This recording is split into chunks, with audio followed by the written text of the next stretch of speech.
Hello doctors, मैं doctor Sanjeet. आज हमारे साथ हैं doctor Sanjay, doctor Siddharth, doctor Ramesh, Himanshu and other doctors. आप लोगों का बहुत बहुत स्वागत है।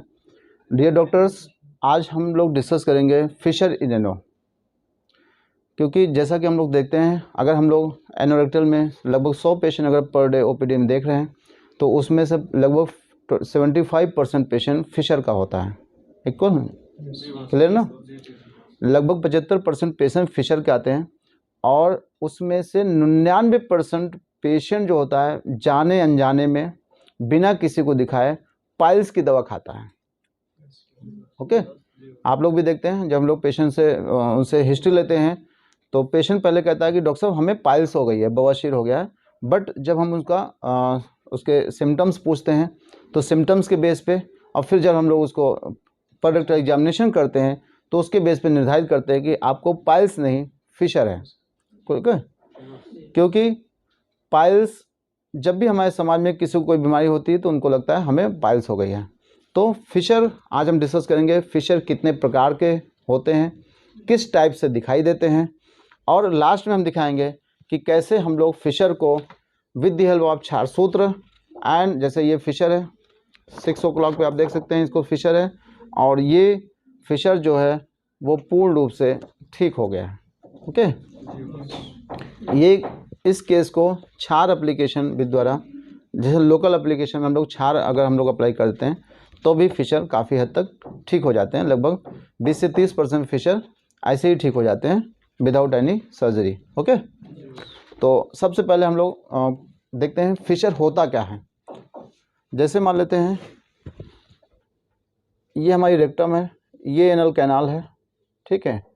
एनल कैनाल की लेंथ कितनी होती है डॉक्टर हिमांशु? लगभग 4 सेंटीमीटर। ये कौन सी मसल होती है? नो, लिवेटाइनरी मसल। लिवेटाइनरी मसल्स ये हो गई आपके स्फिंक्टर्स। इधर इसी तरह इधर भी लिवेटाइनरी मसल्स, ये इंटरनल स्फिंक्टर, ये एक्सटर्नल स्फिंक्टर। एक्सटर्नल स्फिंक्टर पूरे एनल कैनाल को कवर कर रखता है और इंटरनल स्फिंक्टर कितना कवर कर रखता है एनल कैनाल को? लगभग 3 गुना भाग को। और बीचों बीच कौन सी एक लाइन मिलती है हमें? Dentate line. ओके, तो हम लोग जो पढ़ने जा रहे हैं फिशर इन एनो। फिशर इन एनो क्या होता है? जो डेंटेट लाइन होती है इसके नीचे और एनल वर्स तक यहाँ पे एक लॉन्गिट्यूडनल कट लग जाता है। क्या लग जाता है? एक लॉन्गिट्यूडनल कट लग जाता है। जो म्यूकोजा मेम्ब्रेन होती है वो टीयर हो जाती है, तो उसे हम लोग क्या बोलते हैं? फिशर। ठीक है। और during the process of healing, जब हीलिंग की प्रक्रिया चल रही होती है तो नीचे की तरफ एक स्किन बनती है जिसको हम लोग बोलते हैं स्किन टैग या सेंटिनल पाइल बोलते हैं, पाइल मास। और ऊपर की तरफ एक स्किन जो आउटग्रो बनती है उसको बोलते हैं हम लोग हाइपरट्रोफाइड पैपिला। ओके, तो आपको हम लाइव दिखा रहे हैं कि कैसे हाइपरट्रोफाइड पैपिला बनते हैं। आप देखिए ये क्या है? एक लॉन्गिट्यूडनल कट है। जैसे हम 4 पिक्चर है मेरे पास, एक्यूट और क्रोनिक। यहाँ पे देख रहे हैं एक कट लगा हुआ है, रेड रेड दिख रहा है आप लोगों को? तो इसका मतलब अभी अभी ताज़ा ताज़ा कट है। इट्स मीन कि यहाँ पे जो स्किन मार्जिन्स हैं, जो अल्सर का मार्जिन्स है, वहाँ पे ज़्यादा इन्फ्लामेशन नहीं है। ठीक है, यहाँ पे स्किन टैग नहीं बन रही है, यहाँ पे हाइपरट्रोफाइड पैपिला नहीं है, तो ये क्या होगा? Acute case of fissure. Okay, अगर इसी में आपको स्किन टैग, जैसे यहाँ पे देखिए यहाँ पे बनना शुरू हो गया स्किन टैग, ये फिशर है, फिशर के नीचे स्किन टैग दिख रहा है, यहाँ फिशर है, स्किन टैग आपको दिखो बनना शुरू हुआ है, और यहाँ पे देखिए फिशर है, यहाँ पे स्किन टैग लंबा सा बन रहा है, तो ये है क्रोनिक फिशर। क्रोनिक फिशर की पहचान क्या है बेटा? 2 महीने से ज़्यादा 2 महीने से अगर ज़्यादा कट लगा रहे तो यहाँ पे स्किन टैग बनना शुरू हो जाते हैं, उसे हम लोग क्रोनिक ऑफ होते हैं। क्रोनिक कंडीशन में क्या होता है? स्किन टैग नीचे की तरफ मिलता है और ऊपर हाइपरट्रोफाइड पैपिला। जैसे आपको हाइपरट्रोफाइड पैपिला इसमें नहीं दिख रहा है क्योंकि बहुत अंदर होता है, आप इसमें देख सकते हैं ये केस है, यहाँ पे हाइपरट्रोफाइड पैपिला देखिए सफ़ेद सफ़ेद दिख रहा है ग्रोथ, ये हाइपरट्रोफाइड पैपिला होती है। ओके, तो what is fissure? A longitudinal cut in the inner lining of the anal canal is called as fissure. Acute and chronic दो प्रकार की होती है। 2 महीने से पहले का कट है एक्यूट, ज़्यादा दिन का हो गया उससे ज़्यादा तो क्रोनिक। एक्यूट में आपको जो अल्सर्स होता है, जो घाव होता है, जो कट होता है, उसके जो मार्जिन्स होते हैं, जैसे यहाँ पे अगर एक कट लगा है तो भाई इसका एक फोल्ड इधर होगा, एक मार्जिन इधर होगा, तो इसके जो मार्जिन्स होते हैं ज़्यादा इन्फ्लेम्ड नहीं होते हैं। ठीक है, क्लियर। और जो एक्यूट केस का पेन होता है वो थोड़ा ज़्यादा होता है उस समय एक्यूट कंडीशन में, चूंकि अभी भी कट लगा है, थोड़ा सा ब्लड ज़्यादा, हल्का फुल्का ब्लड ज़्यादा आता है क्रोनिक के कंपैरिजन में। ठीक है, ठीक है, तो हम लोग ऐसे पहचानते हैं। अब इसको कैसे पहचाने कि ये फिशर है, ये तो आपने देख लिया, लेकिन हम डिफरेंशियल डायग्नोसिस बनाएं, क्योंकि मल द्वार में केवल फिशर ही नहीं होता, हो सकता है आपके साथ जो पेशेंट आया है वो फिशर के साथ साथ पाइल्स का भी हो, कोई ज़रूरी नहीं कि उसको फिशर ही हो, फिशर के साथ पाइल्स मास भी हो सकते हैं। तो आपको पाइल्स मास दिखाते हैं, जैसे ये केस देख रहे हैं, ये क्या है, पाइल्स। कौन कौन से, ये कौन से पाइल्स है डॉक्टर हिमांशु? एक्सटर्नल हेमोरॉइड। एक्सटर्नल हेमोरॉइड कैसे दिखते हैं? जस्ट लाइक टू, जैसे आपका पेरेनल स्किन का कलर होता है वही कलर का अगर आपके मलद्वार के आसपास स्वेलिंग है तो उसको क्या बोलते हैं? एक्सटर्नल हेमोरॉइड। कई बार सेंटिनल टैग को लोग पाइल समझते हैं, ये जो स्किन लटक रही है यहाँ पे दिख रहा है जो फोल्ड यहाँ पे, ठीक है, इसको क्या समझते हैं लोग? पाइल्स। तो स्किन टैग और पाइल्स में कैसे अंतर आप पहचानोगे?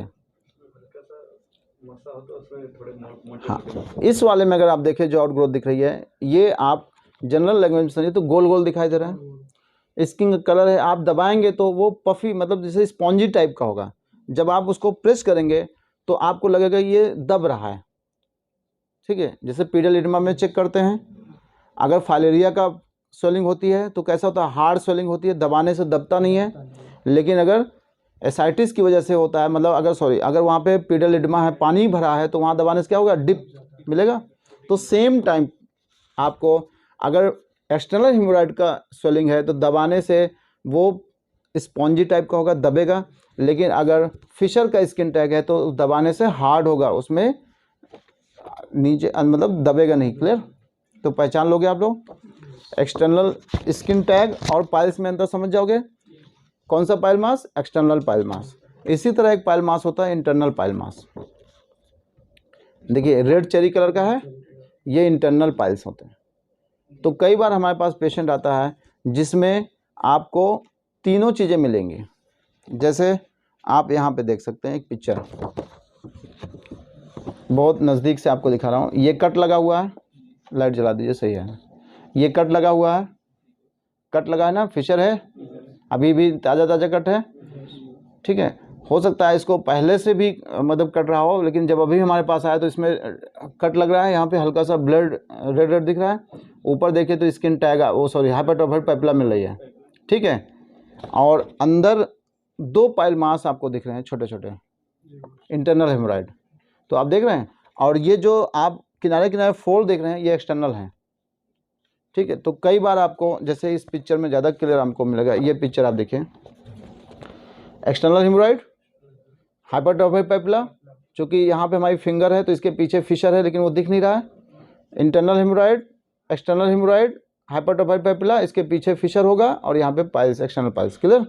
तो कई बार हमारे पास जब पेशेंट आता है तो वो सब कुछ एक साथ लेके आ जाता है।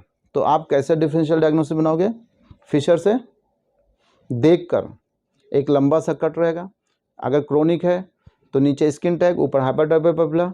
अगर इंटरनल हेमोरॉइड उसमें जुड़ा है तो रेड चेरी कलर का, एक्सटर्नल हेमोरॉइड जुड़ा हुआ है तो ब्राउन कलर का होगा, जो पेरिनल स्किन का कलर होगा स्पॉन्जी टाइप का होगा। क्लियर? ठीक। 2 प्रकार के fissure, acute and chronic.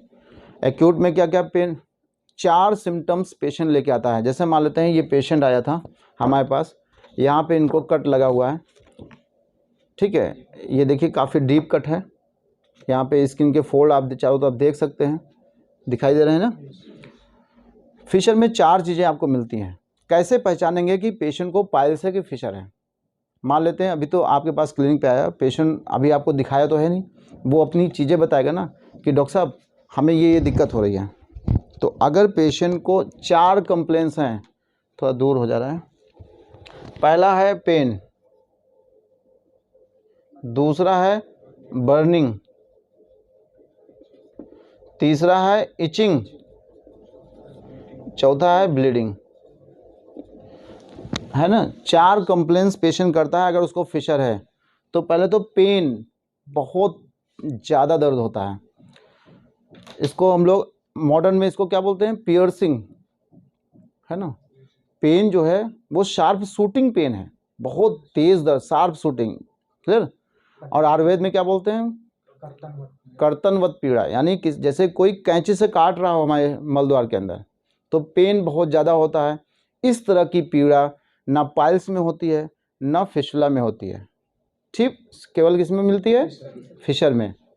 Burning, जलन बहुत ज़्यादा होती है, किस में मिलेगी, केवल फिशर में। पाइल्स में और फिशुला में बर्निंग नहीं मिलती है जनरली। हम जो बात कर रहे हैं वो एक जनरल टर्म बोल रहे हैं, होने को तो कुछ भी होता है, लेकिन पेन बहुत ज़्यादा होगा तो फिशर, शार्प शूटिंग टाइप का होगा। बर्निंग, जलन बहुत ज़्यादा होगी तो फिशर। इचिंग, खुजली हो रही है, मलद्वार में खुजली हो रही है तो फिशर। लेकिन एक बीमारी और है, वहाँ भी इचिंग होती है, फंगल इन्फेक्शन। कई बार मलद्वार के आसपास फंगल इन्फेक्शन लग जाते हैं तो उसमें भी इचिंग होती है। तो आपको ये देख लेना है कि भाई अगर केवल इचिंग बता रहा है तो एक बार पर रेक्टल एग्जामिनेशन करके चेक कर लीजिए, कहीं ऐसा तो नहीं उसको क्रोनिक फिशर हो, क्योंकि क्रोनिक फिशर में पेन कम हो जाता है, इचिंग ज़्यादा होने लगती है, क्लियर। और ब्लीडिंग, लास्ट में क्या है, ब्लीडिंग। ब्लीडिंग जो होती है पाइल्स में बहुत ज़्यादा मात्रा में होती है और फिशर में कम मात्रा में होती है। फिशर में जो ब्लीडिंग होती है वो जब आप पेशेंट से हिस्ट्री लेंगे, कहेंगे जब आप मल त्याग के लिए बैठते हैं तो ब्लड कैसा आता है, अगर बहुत तेज़ धार दे के आ रहा है, पिचकारी जैसा ब्लड आ रहा है, तो इट्स मीन कि कोई बड़ी वेन कट गई है, सुपीरियर रेक्टल वेन टीयर हो गई है। और कई बार ऐसा होता है कि एक्सटर्नल जो पाइल्स होते हैं उसमें चोट लगने की वजह से, जैसे मान लो कॉन्स्टिपेशन बहुत ज़्यादा है, फीकोलित समझते हैं आप लोग, हार्ड स्टूल को फीकोलित बोलते हैं। मान लेते हैं पेशेंट मल त्याग रहा था और लेटरिन कई बार नहीं निकलती तो लोग प्रेशर देके बहुत ज़्यादा स्ट्रेनिंग करते हैं, दम लगा के लेटरिन को बाहर निकालते हैं, और कई बार नहीं निकलती तो उंगली डालकर सोचते हैं कि मलद्वार थोड़ा फैला दें, उसी समय उनके नाखून से चोट लग जाती है, एक्सटर्नल हेमोरॉइड फट जाते हैं।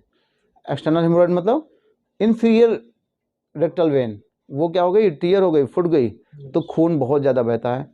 देखा है ना आप लोगों ने बहुत सारे केस, पेशेंट जैसे ही बैठेगा पूरा पैन जो है वो रेड हो जाएगा, यानी खून इतना ज़्यादा बहेगा, पेशेंट एनीमिक कंडीशन में आपकी क्लिनिक पे आएगा, खून की कमी बहुत ज़्यादा होगी। आप जैसे ही पेशेंट बताया मुझे घबराहट हो रही है, सीढ़ियाँ चढ़ने पे सांस फूलने लग रही है, तो सबसे पहले क्या करेंगे आप लोग, पैलर एग्जामिनेशन, आँख देखकर तुरंत चेक करेंगे कहीं ऐसा तो नहीं पेशेंट आपका एनीमिक है, क्लियर। तो हम लोग 4 सिम्टम्स होते हैं पेशेंट को, पेन, बर्निंग, इचिंग और ब्लीडिंग। पेन बहुत ज़्यादा होगा, बर्निंग बहुत ज़्यादा होगी, इचिंग कम मात्रा में होगी या थोड़ा बहुत होगी, लेकिन डिफरेंशियल डायग्नोसिस इचिंग से किससे बनाएंगे, फंगल इन्फेक्शन से। और ब्लीडिंग कम है तो फिशर, ज़्यादा है तो पाइल्स। कई बार फिशर में ब्लीडिंग होती ही नहीं है, ठीक है। तो ये हो गया आपका। अब आता है कि कॉम्प्लिकेशन क्या होते हैं फिशर में। जैसे फिशर किसी को है तो आप देखते होंगे कि जब वो स्टूल पास करने जाता है, यानी बावल हैबिट, यानी जब मल त्याग के ले जाएगा, तो पेशेंट क्या होता है, धीरे धीरे ये बताता है कि पहले तो हम लैट्रिन सही से जाते थे, अब मेरा बहुत कॉन्स्टिपेशन बहुत ज़्यादा हो गया है। तो ऐसा क्यों हो रहा है, मतलब बैड हैबिट रहती है भोजन की, तेज़ बोलिए। कम, मतलब वो अपना फाइबर डाइट कम लेता है और खाना उल्टा सीधा खाता है, मीट मुझ ज़्यादा खा लिया, प्रोटीन डाइट ज़्यादा नो। और देखिए हमने कॉम्प्लिकेशन की बात की, हमने डाइट की बात नहीं की। आप जो है डाइट पे चले गए, क्योंकि हो सकता है पेन की वजह से खाना कम खा रहा हो थोड़ा सा। देखिए जब भी पेशेंट को क्रोनिक कॉन्स्टिपेशन होगा या पेन बहुत ज़्यादा होगा, मान लेते हैं पेशेंट को यहाँ पे फिशर है, एग्जांपल ये फिशर है, लॉन्गिट्यूडनल कट है, कहाँ पे है, डेंटेट लाइन से नीचे। डेंटेट लाइन से नीचे जो फिशर होता है वो बहुत ज़्यादा पेनफुल होता है, और डेंटेट लाइन के ऊपर जो फिशर होता है, कट लगता है, वो बहुत पेन होता ही नहीं है। क्यों डॉक्टर हिमांशु, क्यों? गुड। डेंटेट लाइन के ऊपर जो नर्व है ऑटोनॉमिक नर्व का इनर्वेशन है, और ऑटोनॉमिक नर्व जो होती है पेन और टेम्परेचर को सेंस नहीं करती है। अगर यहाँ पे गहरा चोट भी लग जाए तो पेशेंट को दर्द ही नहीं होगा, क्लियर। तो डेंटेट लाइन के ऊपर जो ऑटोनॉमिक नर्व होती है वो पेन और टेम्परेचर को सेंस नहीं करती है, केवल प्रेशर को सेंस करती है। यहाँ पे कोई दबाव पड़ेगा तब आपको पता चलेगा, पेन और टेम्परेचर नहीं पता चलेगा। नीचे क्या होता है, सोमैटिक नर्व का इनर्वेशन होता है। पुडेंडल नर्व पढ़ा आपने? पुडेंडल नर्व नहीं पढ़ा। पुडेंडल नर्व जो होती है या यहाँ पे सप्लाई है। हम लोग जब नर्वस सिस्टम थोड़ा सा इसमें डिस्कस करेंगे तो आपको डिटेल में बताऊंगा। तो यहाँ पे ऑटोनॉमिक नर्वस सिस्टम का इनर्वेशन होता है below the dentate line, that's why patient feels very pain, बहुत ज़्यादा पेन होता है। क्लियर? जब भी यहाँ पे पेन होगा, जैसे आपको सुई चुभ जाए तो आपका हाथ कैसे होगा, अंदर की ओर खींचेगा। इसी तरह जब मल द्वार पे पेन होता है तो पेशेंट क्या करता है, अपना एनलवर्स को सिकोड़ लेता है because of spasm of internal and external sphincters. Clear? Internal और एक्सटर्नल स्फिंक्टर के स्पाज्म की वजह से मल द्वार छोटा हो जाता है। पेशेंट कहेगा, आप जब पर एग्जामिनेशन करेंगे तो देखेंगे मल द्वार उसका फैलेगा ही नहीं, ऐसे लगेगा कि आपका फिंगर ही नहीं जा रही है अंदर जब पर एग्जामिनेशन करेंगे। तो because of spasm of sphincters. अब स्फिंक्टर्स की बात आई तो आप समझ लीजिए, जो ये है इंटरनल स्फिंक्टर्स है, ये पूरी एनल कैनाल का लगभग तिहाई भाग, जैसे ये 4 सेंटीमीटर की एनल कैनाल है तो लगभग 3/4 भाग ये कवर करता है। ये जो होता है ऑटोनॉमिक नर्व की वजह से जो होता है हमारे कंट्रोल में नहीं होता। क्या होता है, ये ऑटोनॉमिक नर्व से सप्लाई होती है और ये सर्कुलर मसल से बना होता है, जो समझिए ना इनवॉलेंट्री नेचर होता है, मतलब अंडर कंट्रोल ऑफ ह्यूमन नहीं है ये, इसका कंट्रोल अपने आप होता है। और ये एक इसमें 4 चीज़ें याद रखना है। इंटरनल स्फिंक्टर, रेक्टम की जो सर्कुलर मसल होती है उसका कंटिन्यूएशन होता है और पूरी एनल कैनाल का लगभग 4/3 हिस्सा कवर कर रखता है। ठीक है? कौन सी मसल का बना होता है, सर्कुलर मसल्स का बना होता है, हमारे अंडर कंट्रोल में नहीं होता, यानी इनवॉलेंट्री नेचर होता है। उसके कंपैरिजन में जो एक्सटर्नल स्फिंक्टर होता है, अच्छा इसमें एक जो है, जो हमारी एनल टोन होती है उसका 85% टोन को मेंटेन करने में जो इंटरनल स्फिंक्टर होता है वो पार्टिसिपेट करता है। क्लियर? और ये जो है ये एक्सटर्नल स्फिंक्टर है। एक्सटर्नल स्फिंक्टर स्ट्राइटेड मसल का बना होता है, वॉलेंट्री इन नेचर होता है। ठीक है? पूरी एनल कैनाल को कवर कर रखता है और इसका जो इसमें 3 कंपोनेंट होते हैं। ठीक है? ये जो एक्सटर्नल स्फिंक्टर होता है इसके 3 कंपोनेंट्स होते हैं। जो इसका डीप कंपोनेंट होता है वो प्यूबोरेटरलिस मसल से जुड़ता है। प्यूबोरेटरलिस मसल और लिवेटरनाइन मसल सब मिलकर क्या बनाती है, इनोरेटर रिंग। और जब पेन होता है तो ये दोनों रिंग्स क्या, जो इंटरनल स्फिंक्टर एक्सटर्नल स्फिंक्टर, ये स्पाज्म में चले जाते हैं। तो इसीलिए आपने पढ़ा होगा लॉर्ड डायलेटेशन, पढ़ा है कभी? फिशर का एक ट्रीटमेंट होता है, पेशेंट से ये जनरल एनेस्थीसिया में किया जाता है।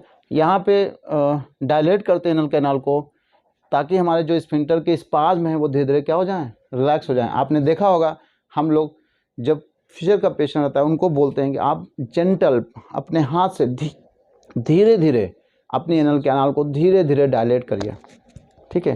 ताकि आपको इंजरी भी ना हो और धीरे धीरे जो आपके एनल स्पाज्म हैं वो धीरे धीरे क्या हो जाए, रिलैक्स हो जाए। आपका जब मल द्वार रिलैक्स हो जाएगा तो एनल कैनाल क्या हो जाएगी, थोड़ा सा वाइड हो जाएगी। जब आप मल त्याग के ले जाएंगे तो क्या होगा, आसानी से मल रेक्टम से बाहर आ जाएगा। क्लियर? तो एक ट्रीटमेंट आपको दिखाते हैं, इतना तो समझ में आ गया। तो अब इसके ट्रीटमेंट की बात करें, जैसे हम आपको यहाँ पे दिखाएं, एक केस दिखा रहे हैं। देखिए, इंटरनल हेमोरॉइड डेंटेड लाइन के ऊपर होते हैं, एक्सटर्नल हेमोरॉइड डेंटेड लाइन के नीचे होते हैं। ठीक है? क्लियर हो गया? जैसे ये एक केस है फिशर का, 6 o'clock पे फिशर होता है। हाँ, अब थोड़ा सा ये पढ़ते हैं कि अगर पुरुष है तो उसको फिशर कहाँ ज़्यादा बनता है और महिला है तो फिशर कहाँ ज़्यादा बनता है, बताइए डॉक्टर साहब। अगर पुरुष आपके यहाँ क्लिनिक पे आया है तो मोस्ट प्रोबेबली आपको फिशर कहाँ मिलेगा? हाँ, फीमेल होती है तो उनको 12 o'clock। अच्छा, ऐसा क्यों है? किसमें? फीमेल्स में लैक ऑफ पेल्विक फ्लोर। अब पुरुषों में क्यों ऐसा है? क्योंकि जो आपकी जो वर्टिब्रा, तेज बोलिए थोड़ा आवाज। जो वर्टिब्रा है वो हाँ, आपके एनल कैनाल के ठीक पीछे ही होती है, जो कि आपके जब मल जहाँ इकट्ठा होता हाँ, है उसको प्रेशर दिया रहती है, Good. इसमें फोल्ड रहता है और डायरेक्ट नीचे देखो बेटा, ये कौन सा सेक्शन है? Sagittal, sorry coronal.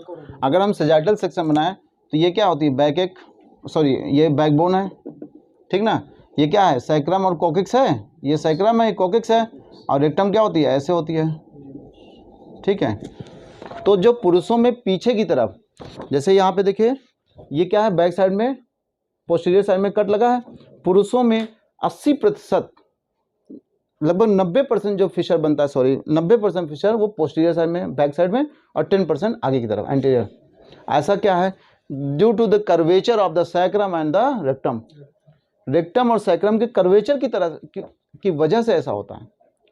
और महिलाओं में जो फिशर होता है वो हमेशा एंटीरियर साइड में होगा, 80% एंटीरियर साइड में, यानी ऊपर की तरफ, पेशाब के रास्ते की तरफ, और 20% नीचे की तरफ। यानी अगर महिला होंगी तो कट किधर लगेगा, इस तरफ। अब पुरुष होंगे तो कट किधर लगेगा, इस तरफ। क्लियर। महिलाओं में इसलिए ऐसा होता है कि lack of support of pelvic floor, पुरुषों में due to curvature of sacrum and rectum. Clear. कई बार पोजिशनल भी होता है, जैसे मान लो कोई ज़्यादा देर बैठने वाला काम करने वाला है, जैसे हम बैठे हैं तो हम अपना सारा काम तो कर रहे हैं, हाथ पैर चला रहे हैं, सब कुछ चल रहा है। ब्लड सर्कुलेशन इस समय बैठने के दौरान पे सबसे कम कहाँ हो रहा है, पेरिनेल रीजन में, क्योंकि आप बैठे हुए हैं, प्रेशर की वजह से ब्लड सप्लाई क्या है, कम है, तो रिलेटिव इश्कीमिया। इसीलिए कहते हैं कि ये बीमारी उन लोगों को थोड़ा ज़्यादा होती है जो सेडेंटरी लाइफ जीते हैं, जो बैठ के ज़्यादा काम करते हैं। ओके, इसीलिए हम लोग कहते हैं कि आप थोड़ा सा चला फिरा करिए, ज़्यादातर मूव किया करिए, ब्रिस्क वॉक किया करिए, ठीक है। ट्रीटमेंट क्या है, ट्रीटमेंट में हम लोग क्या करते हैं, अगर हम अपने आयुर्वेद के हिसाब से देखें तो कभी भी ऐसे फिशर को अगर आप सिर्फ सोचें दवाओं से ठीक कर दें तो बहुत मुश्किल, बहुत जल्दी नहीं ठीक होते हैं। दवाओं से सिर्फ ठीक करना फिशर को थोड़ा सा ज़्यादा टफ होता है। हम इसको ट्रीटमेंट को 3 पार्ट में डिवाइड करते हैं। सबसे पहले डाइट, क्योंकि अगर आपका मल हार्ड नहीं होगा, अगर आपका स्टूल हार्ड नहीं होगा तो जब आप लेटरिन जाते हैं तभी तो दर्द शुरू होता है। जैसे ही लेटरिन रेक्टम से एनोरेटर रिंग से होते हुए एनल कैनाल में पहुंचती है, अगर मान लेते हैं मल का साइज ज़्यादा बड़ा है, हार्ड है, तो क्या करेगा, यहाँ पे फ्रिक्शन क्रिएट करेगा। घर्षण की वजह से जो अल्सर हील हो रहा था रोज, वो क्या हो जाएगा, फिर से ताज़ा हो जाएगा। इसीलिए फिशर की ट्रीटमेंट में सबसे पहली शर्त क्या होनी चाहिए, कॉन्स्टिपेशन नहीं होना चाहिए, पेट साफ होना चाहिए। अगर लेटरिन हार्ड होती रहेगी तो जो ये फिशर है वो बार बार बनता रहेगा और एक्यूट कंडीशन का फिशर क्रोनिक में बदल जाएगा। पहला तो आपको डाइट अच्छी खिलानी है, ज़्यादा ज़्यादा फल खिलाने हैं, पानी वाले फल देने हैं। ऐसा फल मत दीजिएगा जिससे मल की मात्रा ज़्यादा बने, कम से कम बने मल की मात्रा। ज़्यादा से ज़्यादा लिक्विड डाइट रहना चाहिए, जैसे फल, सलाद, जूस। रात में मूंग की खिचड़ी, देसी घी डलवा दीजिए। देसी घी पित्त का भी शमन करता है, थोड़ा बर्निंग कम कर देता है अकॉर्डिंग टू आयुर्वेदा। क्लियर। तो डाइट अच्छी होनी चाहिए। फिर दूसरा पार्ट आता है सीड्स बाथ और ऑयलिंग। इत्यादि तेल हम लोग मलद्वार में with the help of syringe dispo use करते हैं, ताकि जैसे पिचकारी की तरह यूज हो, जेट की तरह यूज करना है। जब हम इसमें ऑयल डलवा देते हैं, जैसे हमने मान लीजिए एक सिरिंज लिया और इसमें तेल डलवा दिया, ठीक है, तो तेल जो ऑयल होता है जताई तेल, एक तो मेडिकेटेड ऑयल है, स्पेशली फॉर मलद्वार के लिए बनाया गया है। जब एनल कैनाल में ऊपर पहुंचती है तो रेक्टम तक पहुंच जाता है ऑयल। जब पेशेंट लेटरिन जाएगा तो सबसे पहले क्या फ़ायदा होगा कि पूरी एनल कैनाल क्या हो गई, स्लिपी हो गई। जब हमने मलद्वार में तेल डाल दिया तो क्या होगा, anal canal mucosa membrane slippy हो जाएगी, जो स्टूल है वो आसानी से फिसल के बाहर आ जाएगा, पहला फ़ायदा। दूसरा, जब तेल जाता है रेक्टम में पहुंच गया तो जो मल का पहला पार्ट होता है वही हार्ड होता है। लेटरिन करते समय पहला पार्ट गुलठी टाइप का होता है, जब वो तेल से भीग जाएगा तो मल आसानी से पास हो जाएगा। तो हमने क्या किया, फिजिकल इंजरी जो बार बार हो रही थी उसको बचा लिया। हमने अल्सर को बार बार ठोकर लगने से बचा दिया। एग्जाम्पल, आपके हाथ में चोट लगी हो उंगली में, तो क्या उस हाथ से ज़्यादा काम करेंगे कि कुछ दिन उसको बचा लेंगे ताकि जो इन्फ्लामेशन या सूजन है वो कम हो जाए। तो हमें क्या करना होता है, इसको फिजिकल इंजरी से बचाना होता है। चाहे वो खाना अच्छा खा के मल सॉफ्ट हो जाए, चाहे डायरेक्ट हमने तेल डाल के उसको। और आयुर्वेदिक मेडिकेटेड ऑयल है, जो अल्सर्स होते हैं, जो घाव होते हैं, वो जल्दी हील कर जाते हैं। और आप जानते हैं कि तेल में कोई भी बैक्टीरिया, फंगस या कोई भी इन्फेक्टिव पार्ट वहाँ पे ग्रो नहीं कर सकता है। तो जब आपके जो फिशर का जो बेड है उस पर तेल की एक लेयर लग जाएगी, तो जो आपके मल में gram negative, gram positive anaerobic bacteria थे, जैसे E coli, gram negative anaerobic bacteria, वहाँ पे आके इन्फेक्शन कर जाता है, फिशर से फिशुला बन जाता है लोगों को। उससे हमने पेशेंट को बचा लिया और तेल हीलिंग में हेल्प करने लगा। और अकॉर्डिंग टू अगर आयुर्वेद की बात करें तो अगर हमारा तेल रेक्टम में पहुंच जाता है तो रेक्टम काहे का आशय है, मल का आशा है और अपान वायु, अपान वायु अकॉर्डिंग टू आयुर्वेदा वायु जो वहाँ पे वात है, अपान वात, अपान वायु, उसने क्या कर रखा है, उसी की उस दोष की वजह से तो यहाँ बन रहा है बीमारी। हमने क्या कर दिया, ऑयल को यूज किया, ऑयल को यूज किया तो उसने क्या किया, जो उसका रूक्षता थी, तेल लगाकर हमने क्या किया, उसको स्निग्ध कर दिया, वात का समन हो गया, वात के जितने भी गुण थे उसके अपोजिट तेल के हैं, तो हमने क्या कर दिया, यहाँ पे उसकी रूक्षता, उसकी जो है खरता, वो सब हमने कैसे तेल डाल के कम कर दिया, समझ गए ना। अरे हम लोग पंचकर्म से पहले पूर्वकर्म कराते हैं, स्नेहन स्वेदन कराते हैं, स्नेहन ही तो करा रहे हैं हम, यहाँ पे दोषों को स्रोतस से लाके कोष्ठों में ला रहे हैं, ताकि जब आप संशोधन चिकित्सा करें तो वो दोष बाहर निकल जाए शरीर से। क्लियर, आयुर्वेद के हिसाब से समझ लीजिए। तो हमने स्नेहन करा दिया, हमने ऑयल सुबह सुबह डलवा दिया, अपान वायु वहाँ पे जो इकट्ठा थी उसको हमने कम कर दिया, वात को कम किया। वात क्या होता है, सबसे प्रधान दोष होता है, पित्त और कफ को क्या कर देता है, उसको भी मतलब इधर उधर घुमा के खराब कर देगा। तो हमने सबसे जो राजा वाला दोष था उसको ही कम कर दिया, तो आपकी बीमारी क्या हो गई, कंट्रोल हो गई। स्नेहन के बाद हमने स्वेदन करा दिया। स्नेहन से क्या होता है, जो स्रोतों में दोष होते हैं वो क्लीन हो जाते हैं, यानी थोड़ा सा गीले हो जाते हैं, अब वो मूव करने के लिए तैयार हैं। जैसे हमने तेल डलवाया, फिर हमने बोला कि भाई लैट्रिन से आने के बाद सिड्सबाथ कर लीजिएगा। सिड्सबाथ एक तरह से क्या है, स्वेदन है। स्वेदन से क्या होता है, जो दोष कोष्ठों स्रोतस में पड़े होते हैं वो कोष्ठों में आ जाते हैं। जब हम मल त्याग के ले जाएंगे तो जितने भी दोष कोष्ठों में पड़े हैं वो सब निकल जाएंगे, या हम जो चिकित्सा देने जा रहे हैं वो। क्लियर, तो हमें खाना अच्छा खिलाना है, मल त्याग के पहले जाता है तेल का प्रयोग करना है, और फिर हमें सिड्सबाथ कराना है। सिड्सबाथ कराने से क्या फ़ायदा होगा, जैसे ही हम गुनगुने पानी में बैठते हैं तो जो स्फिंक्टर्स होते हैं, जो स्पाज्म में चले गए, अभी आपने पढ़ाया ना स्पाज्म ऑफ स्फिंक्टर्स, वो क्या होंगे, रिलैक्स हो जाएंगे। गर्म पानी में बैठने से हमारा शरीर रिलैक्स हो जाता है, तो स्पाज्म में क्या हो गया, खत्म हो गया। स्पाज्म में जाते ही पेन क्या हो जाएगा, तुरंत सबसाइड कर जाएगा। लगभग 40 से 50% पेन बैठते ही पानी में आराम मिल जाता है फिशर में। क्लियर, और दूसरा ब्लड सर्कुलेशन तेज हो जाएगा। जैसे ही ब्लड सर्कुलेशन तेज होगा, जो इन्फ्लामेशन प्रक्रिया चल रही है वो हीलिंग प्रक्रिया तेज हो जाएगी। और पानी में बैठने से आप कितना भी अच्छा समझ कर लीजिए, थोड़ा बहुत मल फिशर के बेड पे लगा रहता है वो क्लीन हो जाएगा। तो ये बेनिफिट है। बाकी हम लोग इसका जो संशमन चिकित्सा जो हम लोग करेंगे वो हम लोग आगे डिस्कस करते हैं। ओके, और देखिए ये वाला एक केस दिखा देते हैं। ये फिशर था, इसको क्षार एप्लीकेशन द्वारा कैसे पूर्ण रूप से ठीक कर लिया गया है। नेक्स्ट हम लोग डिस्कस करते हैं। ओके।